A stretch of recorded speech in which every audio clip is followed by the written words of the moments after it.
Thank you very much, Minister Abrego, for being here today and for a very warm welcome. Admiral Halsey, Commander Southcom, thank you for your great work, your partnership. Phenomenal job, you and all the troops down here and throughout the hemisphere. And Father, thank you for the blessing of this pier. What a reminder that Almighty God is truly the commander of all affairs, including today and all the important work we're undertaking. It is great to be here at Vasco Núñez de Balboa Naval Base. Our shared roots here run deep. Once known as Rodman Naval Station, this place has long played a vital role in protecting the canal. The security of the Panama Canal remains a key national interest of both the United States and Panama. In 1914, after the first ship sailed through the canal, the U.S. Secretary of War wrote, "The dream of the centuries has become a reality." This dream, once realized, drove prosperity in our hemisphere. And to preserve this dream for centuries to come, we must never lose sight of the canal's security. And today, the Panama Canal faces ongoing threats. The United States of America will not allow Communist China or any other country to threaten the canal's operation or integrity.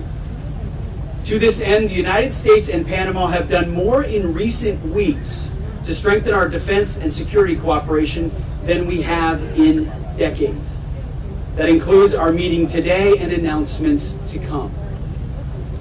As we speak, U.S.-based military units are involved in joint exercises, planning, and other forms of cooperation with our Panamanian partners on both the Atlantic and Pacific sides of the canal.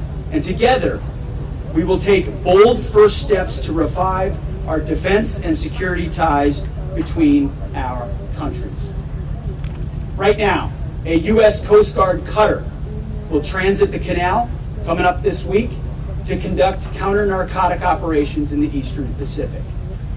U.S. Coast Guard cutter Kimball is moored in Panama City to conduct a subject matter expert exchange with personnel from the National Aeronaval Service of Panama, or SANAN.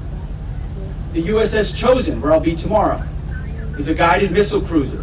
It's also docked in Panama City for a port visit as part of CENTSEC 25, the ongoing conference.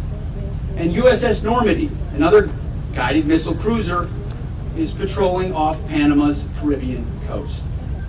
While there, they are training an embarked team of officers and NCOs from SANAN, Panamanians, again, our partners. Several aircraft from the U.S. Marine Corps and Navy are visiting Panama to enhance our air and maritime security cooperation. We have stood up the Joint Security Cooperation Group, Panama, here in Panama City to coordinate U.S. military activities with our Panamanian partners. We will also continue to deepen cooperation in the long run. This includes increased training, exercises, and information sharing between U.S. and Panama security forces. And in 2026, Panama will host the multilateral Panamax exercise. This training will focus on ensuring the free flow of commerce through the Panama Canal. And finally, this pier, Pier 3, tangibly represents America and Panama's shared commitment to the canal's security. Thanks to over $5 million in support from the U.S. Army Corps of Engineers, we have refurbished this pier behind us. These needed infrastructure improvements revitalize this historic facility and strengthen maritime security both in the canal and into the Pacific Ocean. Our relationship with Panama, especially our security relationship, will continue to grow in the months and years ahead. Our relationship is growing in part to meet Communist China's rising challenge. China-based companies continue to control critical infrastructure in the canal area. That gives China the potential to conduct surveillance activities across Panama. This makes Panama and the United States less secure less prosperous, and less sovereign. And as President Donald Trump has pointed out, that situation is not acceptable. We are grateful to President Molino, Minister Abrego, and your teams, along with the Panama Canal Authority, for responding to these threats and safeguarding the canal. President Molino's decision to withdraw from the Belt and Road Initiative reflects his government's clear understanding of China and the threat it poses. I want to be very clear. China did not build this canal. China does not operate this canal. And China will not weaponize this canal. Together with Panama in the lead, we will keep the canal secure and available for all nations through the deterrent power of the strongest, most effective, and most lethal fighting force in the world. We will do this in partnership with Panama. Together, we will take back the Panama Canal from China's influence.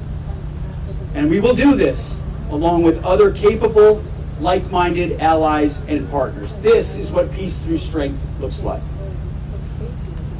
You see, the first time a sitting American president set foot outside of the United States, the first time, was to see the construction of the Panama Canal. President Teddy Roosevelt spent 3 days here in November of 1906. He was here both to inspect the project and to emphasize how important it was to our security and our prosperity. After his visit, Roosevelt described the canal as one of the great and giant feats of the ages. Nearly 120 years later, this canal remains a wonder of the world. And like President Roosevelt, President Trump today recognizes the canal's rightful place as the center of our shared hemisphere.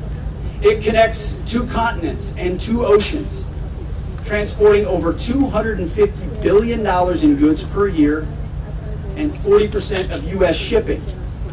70% of the ships that pass through this canal are going to or from U.S. ports. It saves nearly 8,000 miles for shipping traveling between our coasts. Almost 100 U.S. military vessels each year transit the canal. This miraculous canal shows what our 2 nations can achieve together. We worked together to build this canal. Workers from both our countries gave their lives during its construction. We are proud of our shared history and excited for our shared future.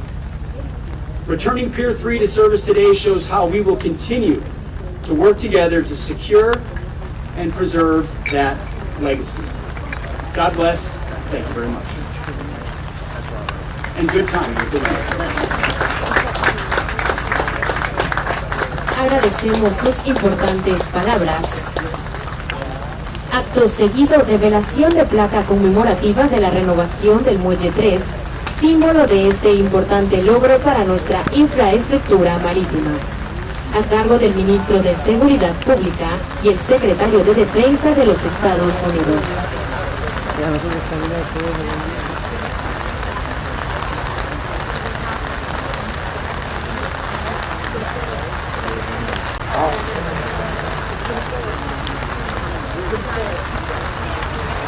Este acto simbólico representa el compromiso y el esfuerzo conjunto en pro de la seguridad y operatividad de nuestras instalaciones. En estos momentos hacen la revelación. Por favor, brindemos un fuerte aplauso.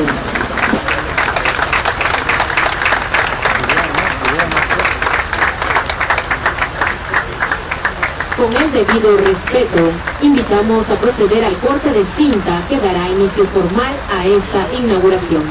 Para ello,